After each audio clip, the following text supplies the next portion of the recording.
The last time the West was in a lull and was confronted with very aggressive, territorially expanding powers like Nazi Germany, Fascist Italy, and Imperial Japan, they just simply didn't have the weapons or the means to achieve their ends in quick enough order before they were smashed by American industrial and military prowess.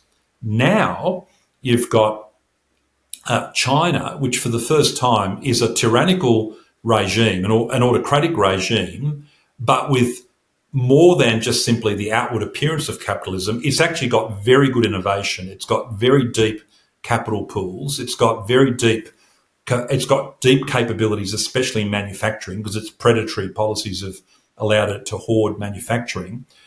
We've never faced a situation like this. So whilst we're going through these cycles of confidence, malaise, and then redemption, and then optimism, and then growth, for about 500 years, there's always been a Western force that ultimately has led us all back to the peak.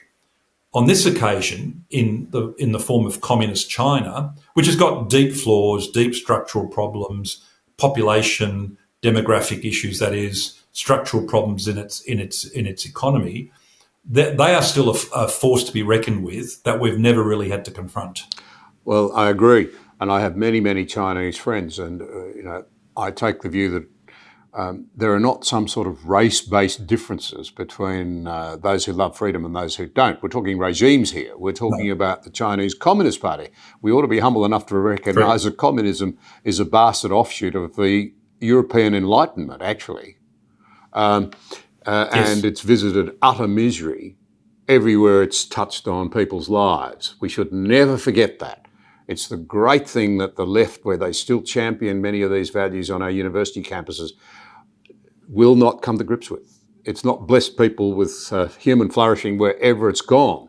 But now, in the context of everything you've said, we suddenly discover in Australia that we are surprisingly alone, for all the reasons you've just outlined, plus the unpredictability, it has to be said, that we're now witnessing in Washington. And you have written extensively about it. Can I ask you, why did the Chinese Communist Party deploy a very powerful naval force into our region further away from home than they have ever gone before? And what was it about? Well, putting such a powerful task group into the Tasman Sea, there's no real military logic to that, because it's not in the way. You have to go a long way out of your way to drive your ships into the Tasman Sea. It strikes me, and I've written about this, that it had a dual and mutually reinforcing objective.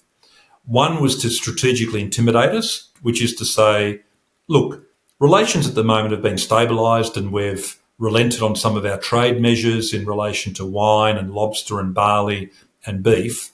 But if you don't toe the line as we would expect, we can do other things to you. Apart from trade coercion, we can actually dominate your near seas, and we can do it in a way that you could do nothing about except for the protection that you think you might have through your alliance with the Americans. So that was the diplomatic and strategic purpose.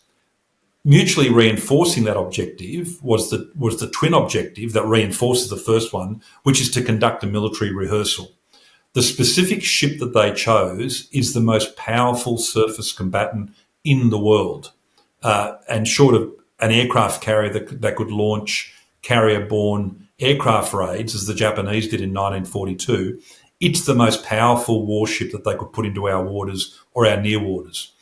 A cruiser, which for your viewers, cruisers are larger than destroyers.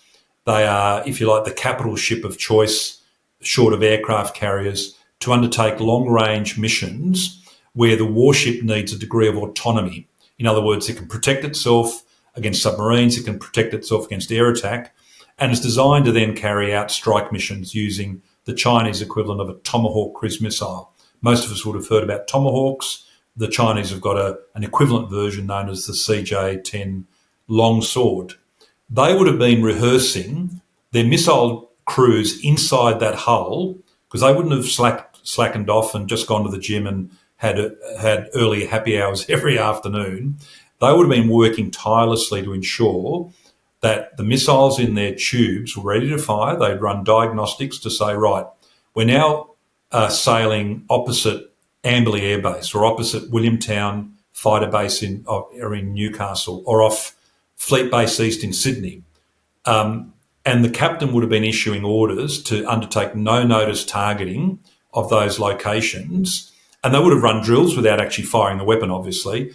And how do we know this, John? Because that's what we do. That's what any Navy does. You work your crews hard, you rehearse their main mission. In support of that cruiser was an escorting destroyer to help protect it in case there was a submarine or air attack nearby. It probably had a submarine in close company. We don't know that. The CDF was equivocal about that when he was asked about that in the Senate committee. And it had, incredibly importantly, a replenishment tanker. In other words, it had its own petrol station in escort, so it could go the distance and probably top up some of its supplies. Now, in wartime, that mission would probably be a larger protected group, probably a couple of extra destroyers, certainly a submarine to protect it. And it would have simply sat off the Australian coast and been able to hold any of those targets at risk, be it an air base, a naval base, sensitive communications facilities, dams, power stations. And we would have been able to do very little about it unless we could put our submarines in the water, and that's an open question, particularly in terms of recent reporting about the unavailability potentially of the Collins class. And it would have actually been very hard to strike it with the weapons that we currently have. This is deeply concerning. It leaves us as vulnerable potentially as Australia was back in Deacon's day, but Deakin at least had the foresight, the fortitude, as we talked about earlier, to commission the HMAS Australia, which was a battle cruiser, which was able to, in effect, terrify the Germans out of our waters. I don't think we've got the courage to do that now.